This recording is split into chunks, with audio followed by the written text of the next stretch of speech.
Salam pemirsa, mari bersama mata ketiga kita telusuri misteri dunia yang belum terungkap.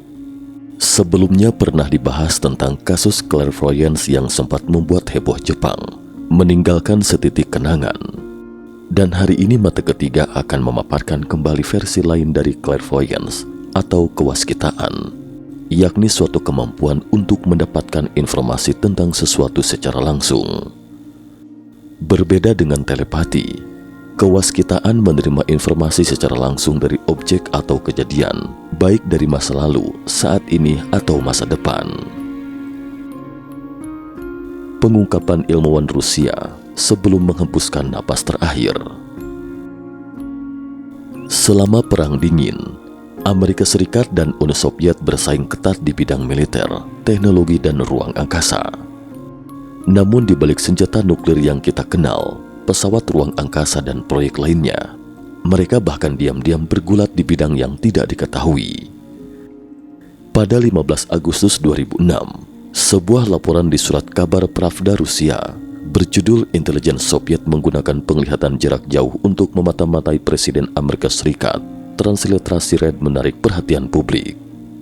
Menurut laporan itu, Alexander Spirkin, seorang ilmuwan terkenal dan anggota Dewan Komunikasi dari Akademi Ilmu Pengetahuan Rusia, menegaskan semasa hidupnya bahwa pemerintah Soviet pernah memerintahkan Badan Intelijen Uni Soviet KGB untuk mendirikan secara rahasia sebuah laboratorium bioinformatika dan secara khusus merekrut 200 agen super dengan kemampuan perspektif, penginderaan jauh, prediksi yang digunakan untuk pengintaian penginderaan jauh, dan pemantauan badan intelijen asing yang sensitif seperti CIA dan Pentagon.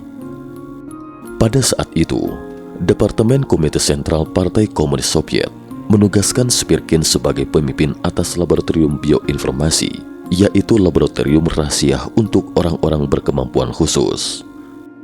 Dalam sebuah wawancara, Spirkin menjelaskan apa yang dia ketahui tentang kekuatan super dan berkata, "Setelah kematian Stalin, orang-orang mulai berbicara dengan bebas tentang fenomena supernatural. Menurut pendapat saya, ada beberapa fenomena yang meskipun sejauh ini tidak dapat dijelaskan secara ilmiah, tapi Anda tidak bisa menyangkal keberadaannya." Laporan mengejutkan dari komunitas intelijen AS. Di saat publik meragukan pengungkapan Spirkin, ada yang menemukan bahwa dokumen yang diklasifikasikan oleh Badan Intelijen Pertahanan AS DIA pada tahun 2003 kebetulan menguatkan bukti satu sama lain dengan Spirkin. Itu adalah laporan yang diselesaikan pada tahun 1972 yang disebut tindakan serangan terkendali Uni Soviet.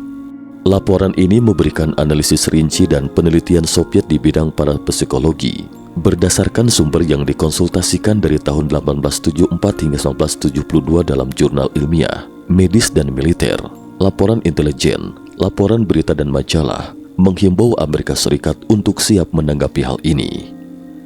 Dalam bab kedua The Significance of Psychology in the Soviet Union, laporan tersebut menyebutkan bahwa Uni Soviet sangat menyadari akan manfaat dan skenario aplikasi penelitian psikologi yang mungkin mengacu pada aplikasi militer. Laporan tersebut juga menyatakan bahwa pada tahun 1963, pemerintah Soviet juga memerintahkan pengembangan penelitian biologi, termasuk psikologi psikis sebagai prioritas tertinggi, dengan dana penelitian tahunan lebih dari 13 juta dolar AS hingga 21 juta dolar AS, dan kekuatan pendorong di belakangnya berasal dari militer Soviet dan KGB. Laporan ini mendorong proyek Stargate Amerika yang terkenal, yaitu menggunakan kemampuan supranatural untuk melakukan kegiatan spionase. Namun belakangan, proyek ini bubar di tahun 90-an. Baik itu Uni Soviet atau Amerika Serikat, meskipun mereka menemukan bahwa kekuatan supranatural itu benar-benar ada, tetapi fungsi ini tidak akan efektif jika diterapkan pada kegiatan spionase militer. Kenapa? Nanti akan kita bahas di penghujung video. Di sini mata ketiga akan memberikan beberapa contoh kasus klasik yang sempat membuat heboh dunia. Clairvoyance atau kewaskitaan, ungkap kasus orang hilang. Maria Rosa Bussi, seorang wanita Italia yang bekerja di sebuah klinik kesehatan di Roma, Italia, pernah menggunakan kemampuan penglihatan jarak jauhnya untuk memecahkan kasus orang hilang sehingga menarik perhatian luas. Kasus ini berawal pada tahun 2005. Suatu hari, sepasang suami istri dengan wajah lesu mengetuk pintu rumah Busi. Setelah duduk dengan tenang, mereka menunjukkan sebuah foto pada Busi. Wanita dalam foto tersebut adalah Chiara Bariffi, sekitar 30 tahun, putri dari pasangan tersebut. Suatu hari di tahun 2002 Chiara pergi, tapi sejak itu dia tidak pernah pulang lagi ke rumah. Keluarga Bariffi telah mencari ke rumah kerabat dan teman-temannya, namun nihil. Tidak ada kabar keberadaan Chiara. Mereka pun melaporkan hal itu ke kantor polisi. Namun lebih dari 2 tahun kemudian, polisi belum juga menemukan Chiara. Dengan mental mencoba, Pasutri Bariffi menemui Maria Rosa Busi karena mereka mendengar bahwa Busi memiliki kemampuan supranatural. Hanya dengan melihat foto seseorang, dia dapat mengetahui kondisinya. Setelah melihat foto Chiara, Busi langsung tahu bahwa wanita malang ini sudah tidak bernyawa lagi. Lalu sambil memandang Pasutri yang menantikan dengan penuh harap itu, dengan berat hati, Busi memberitahukan mereka bahwa dia melihat mobil Chiara menabrak Danau Como di Italia Utara pada akhir tahun 2002. Busi mengatakan dia bahkan mendengar kata-kata Chiara di saat-saat terakhir hidupnya. Busi menggambar peta untuk pasangan itu dan meminta mereka untuk mencarinya di tempat ini, maka akan ditemukan jasad putri mereka, Chiara. Perihal sosok Maria Rosa Busi pun sempat menimbulkan gejolak, karena ketika Pasutri Bariffi menceritakan kepada polisi tentang penglihatan Busi dan meminta polisi membantu mencari jasad Chiara, putri mereka, polisi justru mencemooh pernyataan itu dan langsung menolak permintaan pencarian. Hal ini memaksa Bariffi dan Busi untuk mencari bantuan orang lain untuk membantu mengangkat jasad Chiara di danau. Lalu bagaimana dengan situasi terakhirnya? Tim penyelamat ternyata memang menemukan jasad Chiara dan mobilnya di danau. Sementara polisi tidak bisa berkata apa-apa. Dia membisu, merasa serba salah dan malu terhadap segala sesuatu yang tidak biasa dan tidak dapat dijelaskan secara ilmiah. Wajar saja jika ada yang meragukannya dan tidak percaya. Meskipun terbukti, mereka juga akan mencari-cari alasan bahwa Busi hanya kebetulan menebak dengan benar karena keluarga Chiara tinggal di dekat danau. Namun anggota tim penyelamat yang terlibat dalam pengangkatan jasad Chiara mengatakan, jika tidak ada bantuan Busi, tidak satupun dari mereka dapat menemukan lokasi pasti jasad Chiara. Wanita bermata sinar X asal Rusia. Natasha Demkina, wanita berambut pirang ini lahir di Saransk pada tahun 1987. Dia dijuluki wanita bermata sinar X sejak kecil. Pengalamannya dibuat menjadi film dokumenter berjudul The Girl with X-Ray Eyes oleh Discovery Channel Amerika. Apa keistimewaannya? Natasha Demkina diketahui memiliki kemampuan melihat tembus pandang sejak berusia 10 tahun. Suatu hari Natasha berada di rumah bersama ibunya. Tiba-tiba dia terkejut mendapati dirinya bisa melihat organ-organ di dalam perut ibunya. Rasanya seperti melihat dengan sinar X, atau mungkin bisa dikata lebih hebat daripada sinar X, karena Natasha melihat gambar yang berwarna.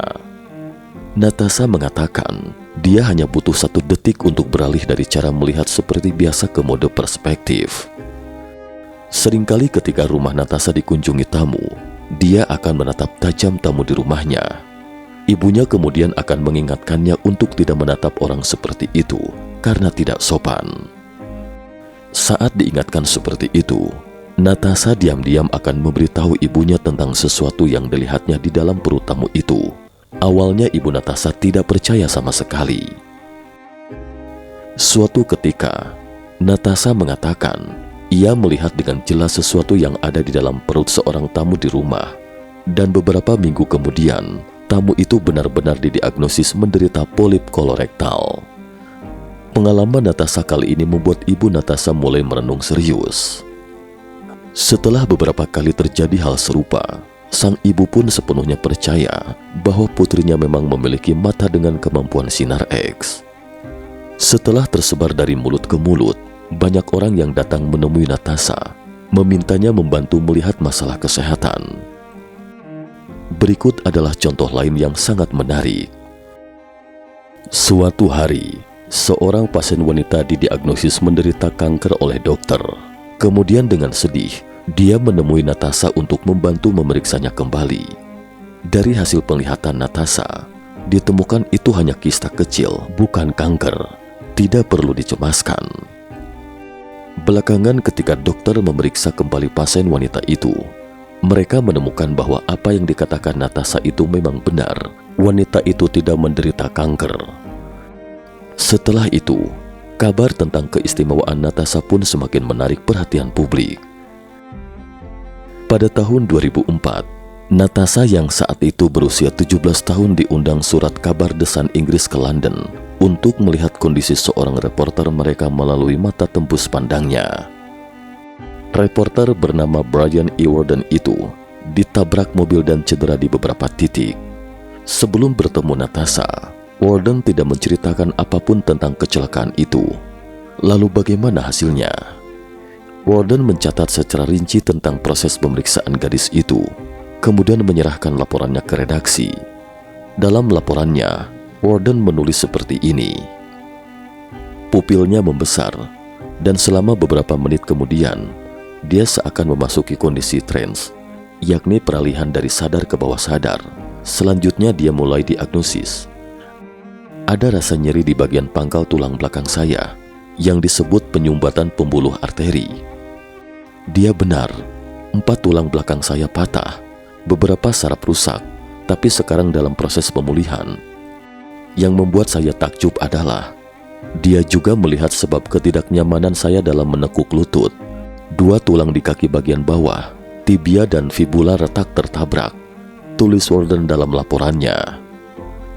Profesor Yoshio Machi dari Departemen Teknik Elektronik, Fakultas Teknik Tokyo Denki University, juga melakukan tes dan penelitian pada Natasha. Yoshio mengatakan bahwa Natasha dapat menggunakan kemampuannya, bahkan meski dari foto kecil di paspor, dia dapat melihat dengan jelas di mana gejala penyakit itu. Kemampuannya bukan fluoroskopi, tapi dia pasti memiliki semacam bakat alami, suatu bakat alami yang belum bisa kami jelaskan. Semakin besar ketenaran, semakin banyak pula keraguan menyertai. Natasha kemudian diuji oleh komite penyelidikan skeptis. Dalam tes tersebut, Natasha berhasil mendiagnosis 4 pasien, namun salah mendiagnosis 1 pasien. Dia tidak melihat sang pasien pernah menjalani operasi usus buntu. Karena Natasha tidak 100% benar, jadi panitia tidak mengakui kekuatan supranaturalnya. Sehubungan dengan itu, Natasha sangat kecewa. Dia mengatakan, "Suasana pengujian sangat tidak bersahabat. Saya merasa seperti seorang tahanan, sangat tertekan. Mengapa saya harus mendiagnosis semua secara tepat akurat, baru bisa membuktikan bahwa saya memiliki kemampuan supernormal? Ini tidak adil." Faktor-faktor yang mempengaruhi kekuatan super. Dari pengalaman Natasha dipadukan dengan contoh Shizuko Mifune, seorang wanita muda asal Jepang pada zaman Meiji yang memiliki kemampuan indera keenam, yang sebelumnya pernah dibahas mata ketiga dalam kisah Shizuko Mifune, penerawang hebat dalam sejarah Jepang yang berakhir tragis. Kita dapat menemukan bahwa perspektif ini tampaknya tidak begitu stabil, terkadang akurat dan ada kalanya meleset. Kenapa bisa begitu? Pada tahun 1979, Profesor Chen Shaoliang dari The School of Life Science at Peking University pernah melakukan serangkaian eksperimen ilmiah yang ketat dengan beberapa ilmuwan pada anak-anak yang mengaku memiliki kemampuan super.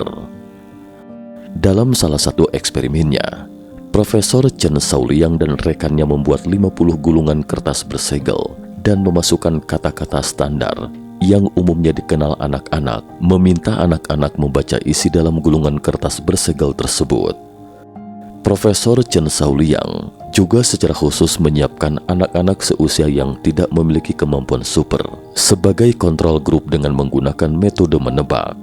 Hasilnya 2 anak berkemampuan super memiliki tingkat keakuratan lebih dari 80%.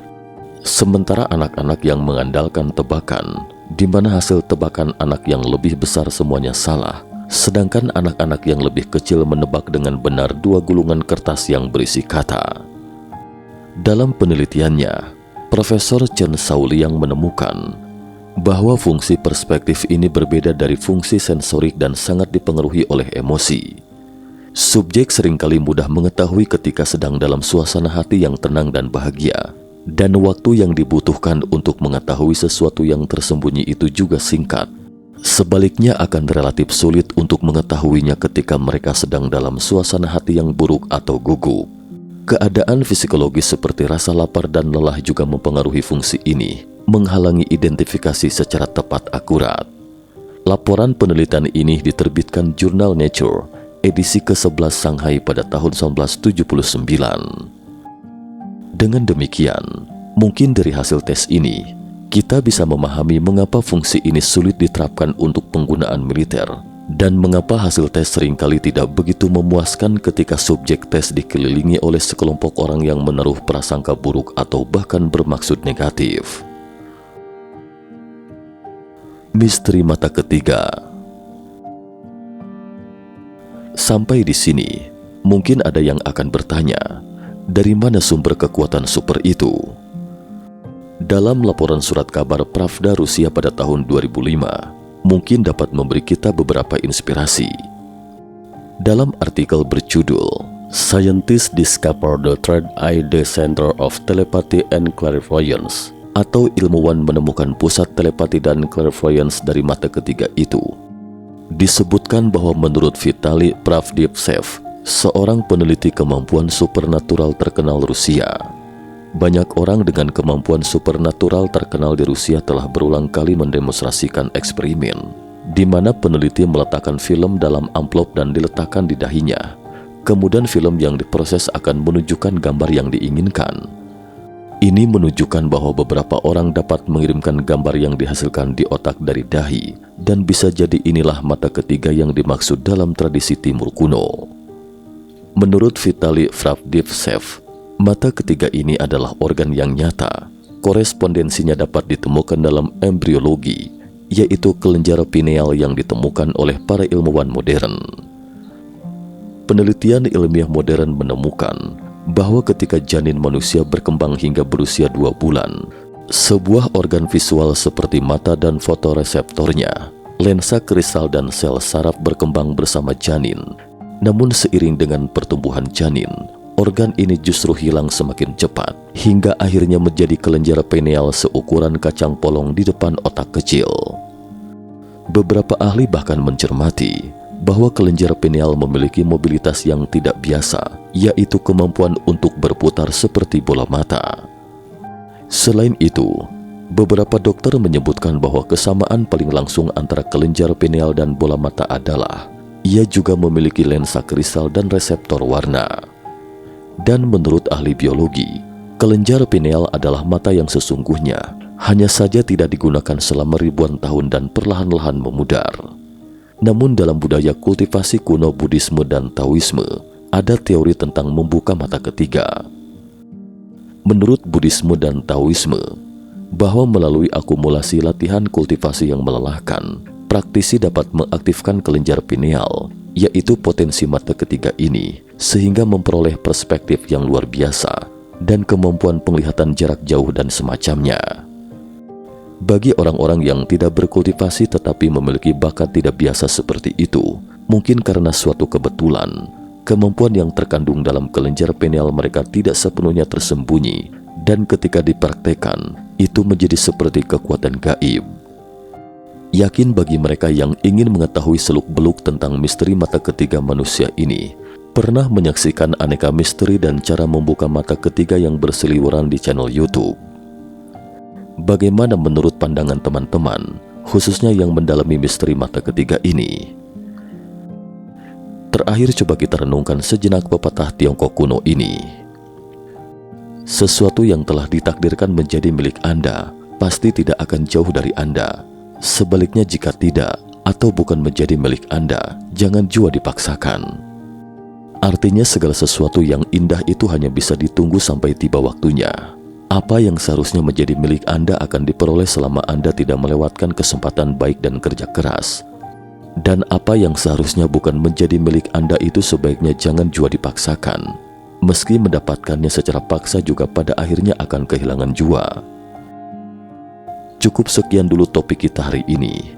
Jika suka dengan video mata ketiga, jangan lupa like, subscribe, dan share. Terima kasih atas perhatiannya, dan sampai jumpa di episode berikutnya.